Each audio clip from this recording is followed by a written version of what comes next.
नमस्कार। राम गुलाम राय online classes में आपका स्वागत है। डीएलएड तृतीय सेमेस्टर पाठ्यक्रम के अंतर्गत हम लोग प्रारंभिक शिक्षा के नवीन प्रयास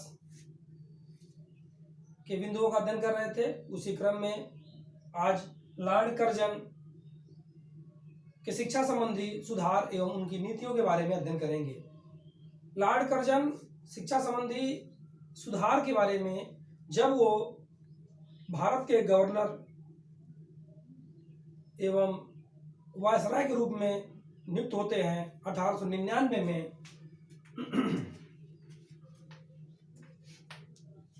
तो वो आते ही अपने बुद्धिमत्ता और कुशल प्रशासक की वजह से अपने कार्य की गति को आगे बढ़ाते हैं। जैसा कि आपको ज्ञात होगा, जब ब्रिटिश साम्राज्ञी महारानी विक्टोरिया के द्वारा नवंबर 1858 में देश का शासन कंपनी से हटा करके सौंप दिया गया, ब्रिटिश सरकार के स्वयं के द्वारा आधिपत्य किया गया। यह समय एक लगभग 40 साल का था। 40 साल के बाद भी शिक्षा की स्थिति जो होनी चाहिए थी वृद्धि, वह नहीं हुई। लॉर्ड कर्जन ने उस क्रम में अपने सुझाव सुधार के रूप में दिए और आते ही उन्होंने 1901 में शिमला सम्मेलन आयोजित किया। 1901 में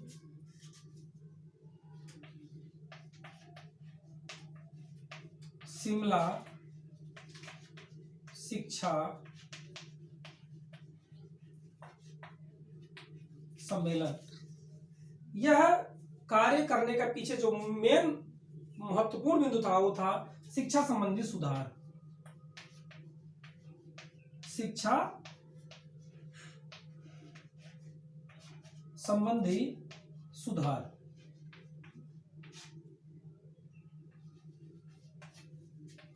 लॉर्ड कर्जन की शिक्षा संबंधी सुधार में सबसे पहला जो उनका कदम था भारतीय शिक्षा के संदर्भ में शिमला शिक्षा सम्मेलन। शिमला शिक्षा सम्मेलन को करने के पीछे जो उनकी मंशा थी वह कुछ और नहीं थी, सिर्फ उसका भारतीय शिक्षा के संदर्भ में एक महत्वपूर्ण बैठक करने के उपरांत उसके समस्याओं और उसकी संभावनाओं को जानना। दूसरी जो सबसे बड़ी बात थी 1902, वो था भारतीय विश्वविद्यालय आयोग की भारतीय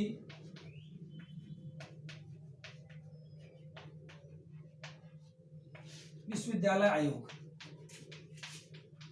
का गठन। 1902 में भारतीय विश्वविद्यालय आयोग की नियुक्ति किया। नियुक्ति करने के पीछे विश्वविद्यालयों को संगठनों का प्रभावी बनाने और उच्च शिक्षा के स्तर को उठाने के संबंध में सुझाव देने को सौंपा। अर्थात विश्वविद्यालय आयोग को बनाने के पीछे दो महत्वपूर्ण बिंदु थे। एक था उच्च शिक्षा के स्तर को ऊंचा उठाना, उच्च शिक्षा के स्तर को उठाना, और उसके बाद इसी के अगले क्रम में जब ये दोनों कार्य कर लेते हैं तो 11 मार्च 1904 लॉर्ड कर्जन की शिक्षा नीति को भी 1904 के नाम से जानते हैं। 1904 को वह अपनी शिक्षा नीति घोषित करते हैं और यह लॉर्ड कर्जन की शिक्षा नीति के नाम से जाना जाता है। इसे क्या कहते हैं? लॉर्ड कर्जन की शिक्षा नीति के नाम से जाना जाता है, जो 21 मार्च 1904 को, इसके अगले क्रम में 21 मार्च 1904 को भारतीय विश्वविद्यालय आयोग जिसका उन्होंने गठन किया था उसके संदर्भ में भारतीय विश्वविद्यालय अधिनियम की घोषणा होती है। भारतीय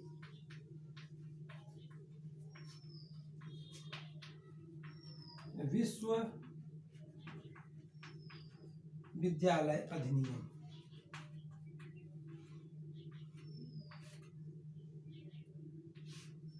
आप यहाँ देख रहे हैं लॉर्ड कर्जन, जैसा कि जब वो गवर्नर और वायसराय के रूप में भारत में आते हैं, अपना पदभार ग्रहण करते हैं, तो उन्होंने ग्रहण करने के उपरांत ब्रिटिश साम्राज्य के अंतर्गत भारत की जो शिक्षा व्यवस्था चल रही थी, लगभग 140 वर्ष पूरे हो चुके थे। उसके बाद भी जो कुछ कर्जन को दिखाई दिया भारत में, वह शिक्षा व्यवस्था उस अनुकूल नहीं थी जिस अनुकूल उसको होनी चाहिए।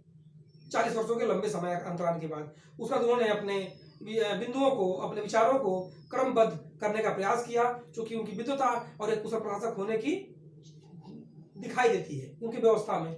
सबसे पहले उन्होंने क्या किया, शिमला शिक्षा सम्मेलन किया, जिन्होंने अपने खुद उस सम्मेलन के अध्यक्ष पद को स्वीकार करते हुए अपने कार्यों को आगे बढ़ाया।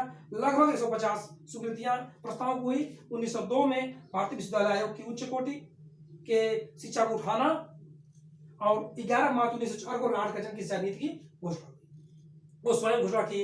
अब हम यहाँ पे थोड़ा बात करेंगे 1901 की शिमला शिक्षा सम्मेलन का। एक शिमला शिक्षा सम्मेलन 1901 जो आयोजित किया कर्जन ने सितंबर 1900 में, इसका एक महत्वपूर्ण उद्देश्य क्या था सम्मेलन आयोजन करने का, जिसमें शिक्षा सम्मेलन के नाम से जाना जाता है। उसका उद्देश्य था इस सम्मेलन में सभी शिक्षा निदेशक और मुख्य ईसाई मिशनरियों के कुछ पदाधिकारियों को बुलाया गया। इसमें भारतीयों को कोई भी, मतलब एक भी भारतीय को इस सम्मेलन में शामिल नहीं किया गया, जिससे भारतीयों में काफी रोष था कि, और उनके प्रति एक डर का भी भाव था कि कहीं कुछ एक जनरल है, वायसराय है, कहीं कुछ ऐसा कुछ अनहोनी न कर दें। एक गुप्त बैठक किए और उस बैठक की जो समय था वो लगभग 15 दिन चला, और उसके बैठक में किसी भी प्रस्ताव का या किसी भी विचार का कोई प्रकाशन नहीं किया गया, अर्थात वो शिमला समझौता पूरी तरह से गोपनीय रखा गया। और वह लगभग 150 प्रस्तावों की स्वीकृति मिली। भारतीय प्रारंभ में लॉर्ड कर्जन को शक की निगाह देखने लगे। शक की निगाह देखने का मेन कारण क्या था कि उस पूरे बैठक में किसी भी भारतीय का प्रतिनिधित्व न होना। विश्वास पात्रों को बैठा करके कर्जन ने अपना यह काम किया था। वो भी विश्वास पात्र कौन थे, उनके अपने लोग, और कुछ ही थे जो ईसाई मिशनरियों के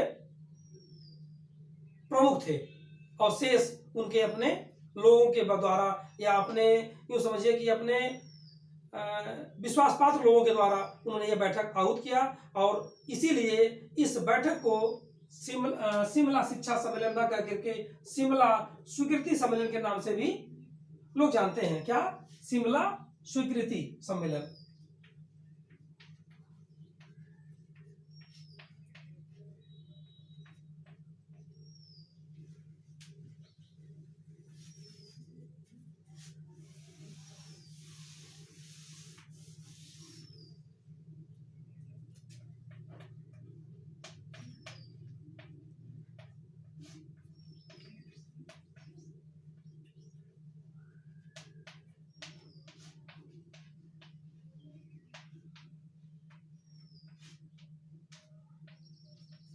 शिमला स्वीकृति सम्मेलन करने का आशय मेन क्या था? सबसे महत्वपूर्ण आशय था कि प्रस्ताव, इस बैठक में सबसे बड़ा जो कार्य हुआ वो मैक्सिमम 15 दिन तक सम्मेलन का होना। दूसरा, अध्यक्ष के रूप में स्वयं लॉर्ड कर्जन थे।